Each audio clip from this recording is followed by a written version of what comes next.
चार अंग्रेजन जेठानी एक काली देवरानी का 15 अगस्त। पंडित जी, आप तो मेरे बेटों के लिए ऐसी लड़कियों का रिश्ता बताइए जिससे शादी करने के बाद मेरे बेटे फिर कभी 7 समंदर पार ना जाएं। गायत्री जी, जैसी बहू आपको चाहिए वैसी कुछ लड़कियों की तस्वीरें मैं अपने साथ लेकर आया हूँ, आप देख लीजिए। गायत्री लड़कियों की तस्वीरें देखने लगती है, तभी उसका छोटा बेटा अनुज वहाँ आ जाता है। अनुज बेटा, अच्छा हुआ तू आ गया।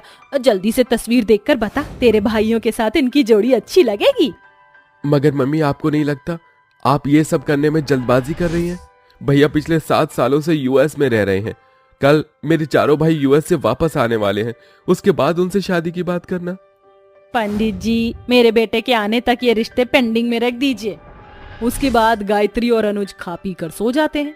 तभी आधी रात को दरवाजे पर दस्तक होती है। अरे, ये इतनी रात के कौन कुकर कुंडी खड़कावत है? पता नहीं इतनी रात को कौन हो सकता है। जैसे ही गायत्री दरवाजा खोलती है तो उसके सामने उसके चारों बेटे अपनी 4 अंग्रेजन पत्नियों के साथ खड़े होते हैं। ये नजारा देखकर गायत्री की आंखें फटी की फटी रह जाती हैं और वो अपनी चारों अंग्रेजन बहुओं को घूरने लगती है। तभी लिया अपने पति दीपेंद्र से कहती है, दीप डार्लिंग, तुम्हारी माँ हम चारों को ऐसे घूर घूर कर क्यों देख रही है? या बीबी, माँ तुम्हें नहीं बल्कि तुम्हारे छोटे छोटे कपड़ों को देख रही है, क्योंकि ये इंडिया है, यहाँ पर इस तरह के कपड़े नहीं चलते। कहीं मैं कोई सपना तो नहीं देख रही? ये सब क्या है? कारे दीपेंद्र, हम तुम चारों को यही सब करने के लिए यूएस भेजे रहे हैं कि तुम चारों गोरी मैडम से लव मैरिज करके ले आओ। माँ, आप तो हम चारों भाइयों पर ऐसे भड़क रही हो जैसे हम इनसे शादी करके नहीं बल्कि 7 समंदर पार से भगा कर लाए हैं। अपनी सास को गुस्से में भड़कता हुआ देख लारा गुनगुनाते हुए कहती है, 7 समंदर पार में तेरे पीछे पीछे आ गई, मैं तेरे पीछे पीछे आ गई। जुल्मी मेरी जान, जुल्मी मेरी जान, तेरे कदमों के नीचे आ गई। 7 समंदर पार में तेरे पीछे पीछे आ गई। Mummy ji, please forgive me and give me the one chance for God's sake। अरे मेरी महान औलादों, तुम चारों के मुंह में दही जम गई है क्या? अरे तुम में से कोई मुझे बताएगा कि ये अंग्रेजी में क्या खिटपिट कर रही है? माँ, ये आपसे माफी मांग रही है और कह रही है कि आप इन्हें एक मौका दे दीजिए। माँ, अब तो शादी हो चुकी है और देखो तो भाई भी इनके साथ कितने खुश है, अब जाने भी दो। इसके बाद गायत्री अपनी चारों अंग्रेजन बहुओं का गृह प्रवेश कराती है और लारा मन में कहती है, ब्लडी इंडियन पीपल्स, इन्हें पटाना तो लारा के लिए 1 मिनट का काम है, बिकॉज ऑफ ये होते ही इमोशनल फूल हैं। अपनी चारों अंग्रेजन बहुओं के आने के बाद गायत्री अपने सबसे छोटे बेटे की शादी चांदनी से कर देती, जो कि बहुत ही काली होती है। और गायत्री चांदनी का गृह प्रवेश करती है तो वहीं उसकी चारों अंग्रेजन जेठानी आपस में बातें करती हैं। Look at this lady, हमारी ये देवरानी कितनी खाली कलूटी है, मुझे तो देखकर इसे घिन आ रही है। भगवान की दया से मेरे 5 बेटों का घर बस गया है, इसलिए मैं कल तीरथ पर जा रही हूँ। चांदनी बहू, लारा, कृष्ण लीला और रोजी रोटी बहू, मेरे जाने के बाद तुम 5 इस घर का ख्याल रखना। वो तो ठीक है मम्मी जी, बट मेरा नाम ओनली रोजी है, नॉट रोजी रोटी। एंड ऑल्सो मम्मी जी, मेरा नाम क्रिस्टीना है, क्रिस प्लस टीना, क्रिस्टीना। अरे बहू, तुम चारों का नाम इतना भारी भरकम है कि मुझे याद ही नहीं रहता। मेरे लिए अंग्रेजी बिल्कुल काला अक्षर भैंस बराबर है, मुझे तो बस चांदनी बहू का नाम याद रहता है। ये सुनकर चारों अंग्रेजन बहुएं चिढ़ जाती हैं और गायत्री तीर्थ के लिए चली जाती है। जिसके बाद लिया, लारा, क्रिस्टीना और रोजी एक कमरे में बैठकर गॉसिप कर रही होती हैं। Ladies, it's time to show our real face. हाँ, वक्त आ गया है जब हम अपनी काली कलूटी देवरानी को उसकी औकात दिखाएं। चारों अंग्रेजन बहुएं झुंड बनाकर किचन में आती हैं और जहां चांदनी खाना बना रही होती है। अरे जेठानी जी, आप चारों यहाँ? खाना बस बन गया है, मैं ला ही रही थी। बट ये हम चारों को खाना नहीं खाना है। तुम हिंदुस्तानियों को ये 2 कौड़ी के दाल चावल बनाने के सिवा और कुछ नहीं आता। ये तुमने बनाया है ना, मगर खिलाएंगे हम तुम्हें। ऐसा कहकर चारों अंग्रेजन घमंडी जेठानियां गर्मा गर्म दाल चावल बेचारी चांदनी को जबरदस्ती करके खिलाने लगती हैं, जिस कारण उसका मुंह जल जाता है और उसकी आंखों के दर्द से आंसू बहने लगते हैं। Come on, taste it. लिया, लीव इट, हमारे हस्बैंड आ चुके हैं। Now listen to me carefully. Black burger, अगर तुमने किसी के सामने भी अपना मुंह खोला, so we will do this again and again. मैं वादा करती हूँ जेठानी जी, मैं किसी को कुछ भी नहीं कहूंगी, मुझे जाने दीजिए।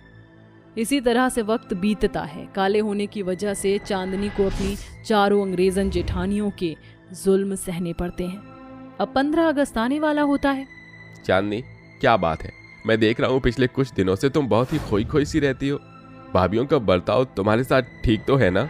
नहीं अनुज जी, कुछ भी ठीक नहीं है। मैं आपको कैसे बताऊं कि मुझे हर दिन अपनी अंग्रेजन जेठानियों के जुल्म सहने पड़ते हैं। कैसे बताऊं कि मुझ पर क्या बीतती है, मगर मेरे एक सच बताने के कारण इस घर की खुशियां बर्बाद हो जाएंगी। मैं जानती हूं कि आप अपने चारों भाइयों से बहुत प्यार करते हैं, इसलिए मैं नहीं चाहती कि उनका बसा बसाया घर उजड़े। इसलिए मेरे चुप रहकर ये सब सहने में ही सबकी भलाई है। अच्छा सुनो, मैं 15 अगस्त पर तुम्हारे पास नहीं होऊंगा, क्योंकि अगले कुछ दिनों के लिए हम पांचों भाई काम के सिलसिले में बाहर जा रहे हैं। अनुज की ये बात चांदनी की चारों अंग्रेजन जेठानी सुन लेती हैं और 15 अगस्त पर अपनी काली देवरानी को परेशान करने का प्लान बनाती हैं। और 15 अगस्त की सुबह सुबह वो चारों तिरंगे रंग का पेंट और जूते पहनकर चांदनी को दिखाते हुए उसे चिढ़ाती हैं। सरप्राइज! हैप्पी इंडिपेंडेंस डे हमारी काली देवरानी, बताओ कैसा लग रहा है हमारा ड्रेसअप? जेठानी जी, ये आप चारों ने क्या पहना हुआ है? अरे जिस तिरंगे को सर पर लहराना चाहिए उसे आप चारों ने पैरों के जूते बनाकर पहन रखा है। हमारी मर्जी। वेल, आज तुम्हें हम चारों के लिए 15 अगस्त पर हमारी कंट्री का कॉन्टिनेंटल खाना बनाना है। ठीक है, मैं बना दूंगी। ओह ब्लैक पपाया, मेरी बात पूरी नहीं हुई। तुमको हमारे लिए कॉन्टिनेंटल खाना तो बनाना है, बट उसमें फूड कलर से, यानी कि ऑरेंज, ग्रीन एंड व्हाइट से हर फूड पर इंडियन फ्लैग बनाना है। मेरी ये चारों अंग्रेजन जेठानी करना क्या चाहती हैं? अच्छा, अब समझ में आया। मुझसे खाने पर तिरंगा बनवाना चाहती हैं और मुझे दिखाकर उसे कूड़े में फेंककर मेरे देश का, मेरे तिरंगे का अपमान करना चाहती हैं। मगर मैं ऐसा हरगिज नहीं होने दूंगी। ठीक है, आप चारों जाइए, मैं खाना बना कर लाती हूँ। जब खाना बन जाए तो आज हमारी खाने की टेबल बाहर गार्डन में लगाना, हम वहीं खाना खाएंगे। चांदनी अपनी चारों अंग्रेजन जेठानियों के लिए कॉन्टिनेंटल खाना बनाकर उन्हें परोसती है, मगर उसमें तिरंगा ना बना हुआ देखकर चारों गुस्से में तिलमिला उठती हैं और सारा खाना बेचारी काली बहू के ऊपर फेंक देती है। और जब इतने से भी उनका मन नहीं भरता तो क्रिस्टीना चांदनी को खींचकर चांटा मार देती है। हाउ डेयर यू, 2 कौड़ी की खाली खलूटी, तू खुद को समझती क्या है? तूने खाने में तिरंगा क्यों नहीं बनाया? क्योंकि मैं अपनी आंखों के सामने अपने देश के तिरंगे की बेइज्जती होता नहीं देख सकती। आप चारों को क्या पता, इस तिरंगे के लिए इस देश के लाखों देशभक्तों ने खुद को कुर्बान कर दिया। वो अंग्रेज ही थे जिसने सालों तक हमारे देश पर राज किया और हमें ही हमारे देश में गुलाम बनाकर रख दिया। सोने की चिड़िया था हमारा भारत, मगर अंग्रेजों ने उसे खोखला बना दिया। फिर भी हम हिंदुस्तानी आज भी उनका स्वागत करते हैं, क्योंकि ये भारत है। यहाँ अतिथि देवो भवा का सिद्धांत है। ये ऋषियों की भूमि है।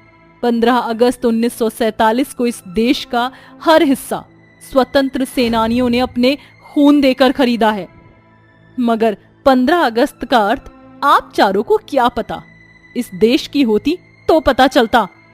अपनी देवरानी के समझाने पर चारों अंग्रेजन बहू को 15 अगस्त का मतलब पता चलता है और वो कहती हैं, वी आर रियली सॉरी चांदनी, हमें नहीं पता था कि 15 अगस्त क्या होती है, बट आज तुमने हमें बताया। In we are respect to India. चारों अंग्रेजन जेठानियां अपने किए पर पछताते हुए अपनी काली देवरानी से माफी मांगकर 15 अगस्त के दिन घर के आंगन में झंडा फहराकर जनगण मन गाती हैं। अंग्रेजन बहुओं को तिरंगे की इज्जत करता देखकर लोग उनकी बड़ाई करते हैं। एक बहुत बड़े अमीर घर से होती है। उसका स्वभाव बहुत ही अच्छा था, पर रंग से वो काली थी। फिर दहेज देकर अर्पिता की शादी राहुल से हो जाती है और जेठानी कनिष्का उसका गृह प्रवेश करती है। आइए आइए काली देवरानी जी, आइए, ससुराल में आपका स्वागत है। शुक्रिया जेठानी जी। बहू, तुमने आकर मेरे परिवार को पूरा कर दिया। खैर, अंदर आओ, तुम दोनों की अंगूठी की रस्म बाकी है अभी। जी माँ जी। फिर अंदर जाकर राहुल और अर्पिता की अंगूठी की रस्म होती है। देवरानी जी, हारना मत, आपको ही जीतना है। मैं तो तुम दोनों के साथ हूँ, देखते हैं कौन जीतेगा, मेरी बहू या मेरा बेटा। देखना माँ जी, मैं ही जीतूंगी। अच्छा, वो तो अभी पता चल जाएगा। फिर दोनों दूध वाली परात में अंगूठी को ढूंढते हैं और अर्पिता उस अंगूठी को ढूंढकर बहुत खुश होती है। ये देखा माँ जी आपने, मैं जीत गई। ओफो देवर जी, ये आपने क्या किया? अब तो आप देवरानी जी से दबकर ही रहेंगे। अरे भाभी, ये सब बात की बातें हैं। वैसे भी मैं तो अपना दिल अर्पिता पर पहले ही हार गया हूँ। ऐसा क्या देख लिया आपने अपनी काली पत्नी में जो दिल हार गए? सॉरी देवर जी, मेरा वो मतलब नहीं था। पर देवरानी जी थोड़ी काली है और अमीर भी नहीं है, पढ़ी लिखी भी नहीं है। मुझे समझ नहीं आता माँ जी, आपने ऐसा क्या देख लिया जो अर्पिता को अपने घर की बहू बना लिया? कम से कम मेरी जैसी गोरी बहू ले आती आप। बहू ऐसे नहीं बोलते। एक मिनट माँ जी। जेठानी जी, सिर्फ रंग ही तो काला है, पर यकीन मानिए दिल की बहुत अच्छी हूँ। और जहाँ तक पैसों की बात है तो 2 कंपनी को मैंने अकेले हैंडल किया है। 2 करोड़ की अकेली मालकिन हूँ। और पढ़ाई की बात करोगी आप, ग्रेजुएशन तो मैंने कब की कर ली थी, PhD करके बैठी हूँ मैं। So kind for your information, आप मुझे कम मत समझिए या कुछ और भी पूछना है। नहीं, इस काली देवरानी की इतनी हिम्मत कि इसने मुझे ललकारा, मुझे नीचा दिखाने की कोशिश की। छोड़ूंगी नहीं मैं। अगर इस घर से बेघर न कर दिया मैंने तो मेरा नाम कनिष्का नहीं। ओहो, चलो चलो, बहुत देर हो गई, अब सब जाकर सो जाओ। फिर सब अपने अपने कमरे में चले जाते हैं और 2 दिन में अर्पिता घर की सारी जिम्मेदारियां संभाल लेती है। घर के लोग उससे बहुत खुश थे, पर कनिष्का उससे पंगे लिया करती थी।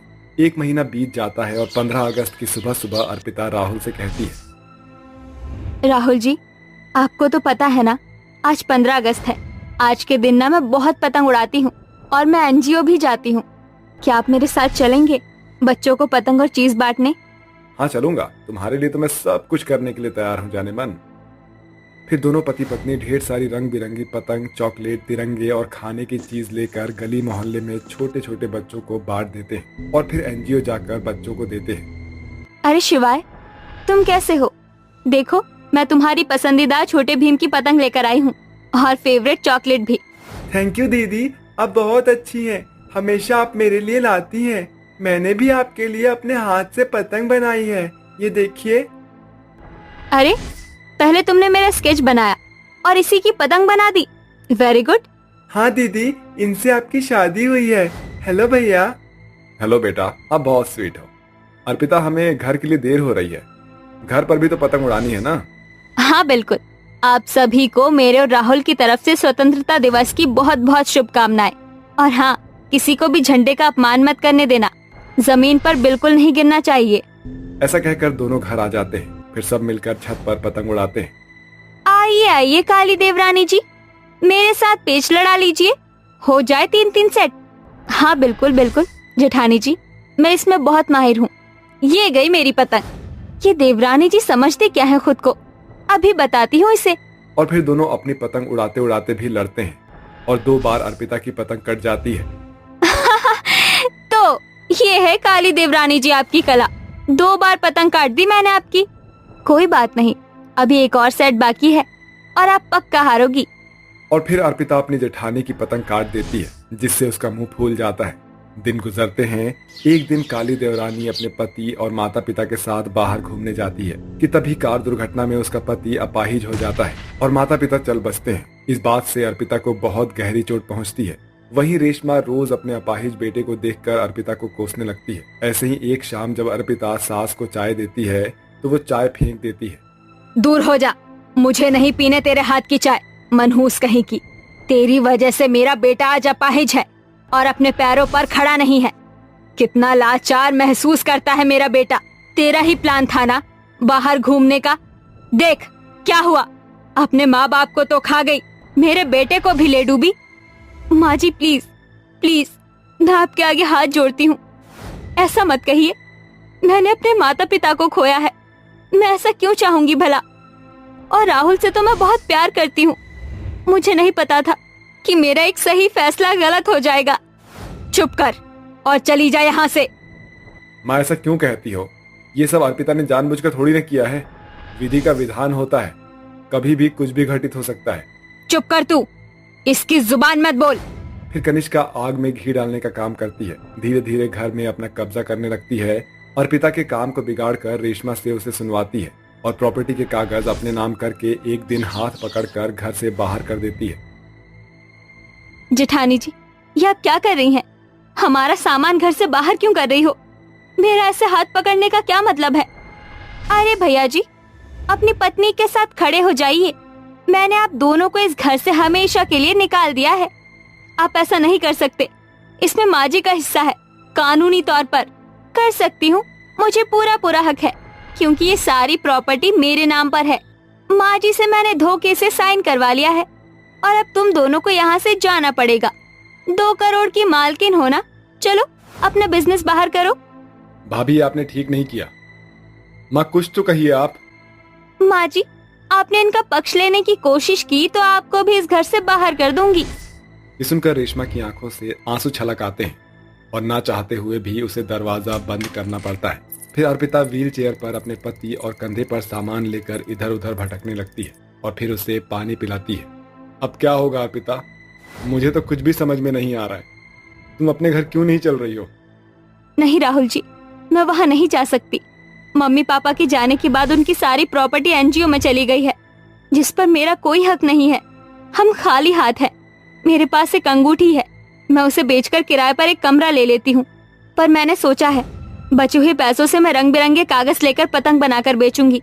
मुझे वो बहुत अच्छे से बनानी आती है। ये तो बहुत अच्छी तरकीब है। फिर काली अर्पिता अपनी अंगूठी बेचकर एक किराए का कमरा लेती है, जहाँ पर वो अपना जीवन व्यतीत करती है। फिर बचे हुए पैसों से रंग बिरंगे कागज लाकर आकर्षित करने वाली पतंग बनाने लगती है और उन्हें बेचती है। आइए आइए, रंग बिरंगी पतंग लीजिए, सिर्फ 10 रुपए की एक पतंग। और यहाँ पर व्यंजन से जुड़ी हुई अद्भुत पतंग है, जो देखने में बहुत ही सुंदर है। आइए आइए। अरे वाह, आपकी पतंग तो बहुत अच्छी है, पर महंगी दे रही हो। 5 रुपए की एक पतंग कर लो। ठीक है, आप इतना ही दे दीजिए।